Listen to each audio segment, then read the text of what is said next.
মাওলানা রুমি বলেন, আমার হতাশ মানুষের উপর অনেক তাজ্জব হয়।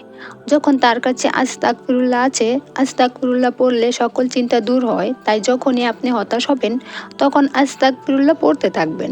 আজকের গল্পটি আস্তাগফিরুল্লাহ মিরাক্কেল। প্রিয় দর্শক, আপনারা চাইলে আপনাদের দোয়া কবুলের গল্প আমার চ্যানেলে শেয়ার করতে পারেন, যাতে আপনার গল্প শুনে অন্য কেউ অনুপ্রাণিত হতে পারে।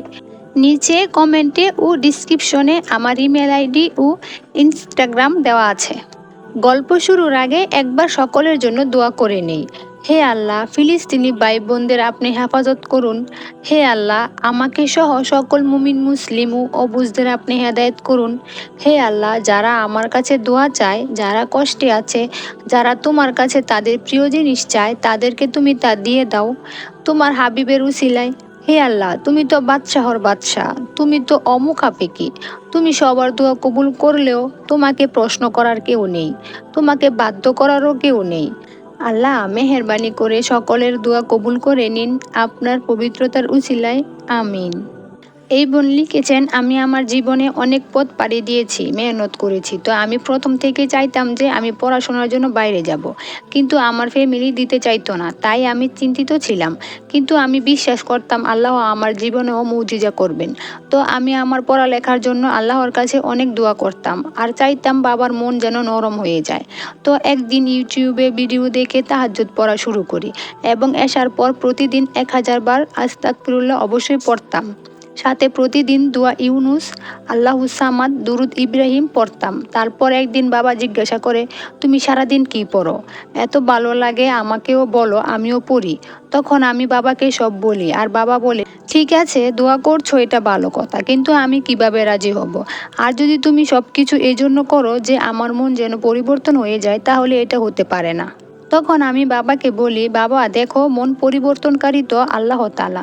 আমার স্বপ্ন এটা, কিন্তু আপনার কথা ঠিক আছে, যখন আপনি খুশি হয়ে আমাকে অনুমতি দিবেন তখন আমি যাব। তারপর একদিন আমার চাচাতো ভাই এসে আমাকে প্রপোজ করে।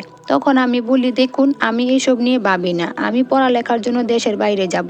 তখন সে বলে, আমিও তো বাইরে যেতে চাই, কিন্তু টাকার সমস্যার জন্য বাবাকে জোর করি না, কিন্তু আমি পরিশ্রম করছি। তখন আমি তাকে বলি সে যেন আমাকে ভুলে যায়। তখন সে বলে, প্রশ্নই উঠে না, কিন্তু এটা ঠিক, আজকের পর আমি তোমার সাথে কথা বলবো না, কিন্তু অপেক্ষায় থাকবো বিদেশ চলে গেলেও। আর এটা ভেবো না যে তোমার জায়গা অন্য কাউকে দিয়ে দেব, এটা কখনোই সম্ভব না, কারণ আমি তোমাকে দোয়াই চেয়েছি, তুমি হয়তো জানো না। এগুলো বলে সে চলে যায় আর আমি তো এদিকে দোয়া করছিলাম। তো তারপর ইউনিভার্সিটির শেষ দিন বাবা এসে আমাকে জিজ্ঞাসা করে কোন ভার্সিটিতে পড়বো। তখন আমি সেই ভার্সিটির নাম বলি। তখন বাবা বলে, এটা কোথায়? আমি বলি ইউকে। তারপর বাবা বলে, তোমাকে তো বলেছিলাম এমন স্বপ্ন যেন না দেখো। তখন মা বলে, তোমার মেয়ে কি ভুল কিছু চেয়েছে? ফ্যামিলির অন্য কোনো মেয়ে যায়নি বলে কি সে যেতে পারবে না? এভাবে আরও অনেক কথা বলে বাবাকে রাজি করায়। তারপর আমি ইউকেতে চলে আসি এবং এইভাবে লাইফ চলতে থাকে আর আমি তার কথা ভুলেই গিয়েছিলাম। আমি শুধু পড়ালেখায় মন দিচ্ছিলাম আর আস্তে আস্তে আল্লাহর কাছে যেতে থাকি। তারপর একদিন হঠাৎ আম্মু বলে যে, তোমার চাচাতো ভাইও আসছে তোমার কাছে। আমি বললাম, সে কেন? তখন মা বলে, এইভাবে কেন বলছো? সে মেহনত করে আসছে। তখন আমি বলি, আল্লাহ তার ভালো করুক। তারপর আমার কাজিন যখন এখানে আসে তখন আমার চাচি আমাকে কল দিয়ে বলে তার যেন খবর রাখি। তারপর না চাইতেও তার সাথে যোগাযোগ করতে হয়েছে।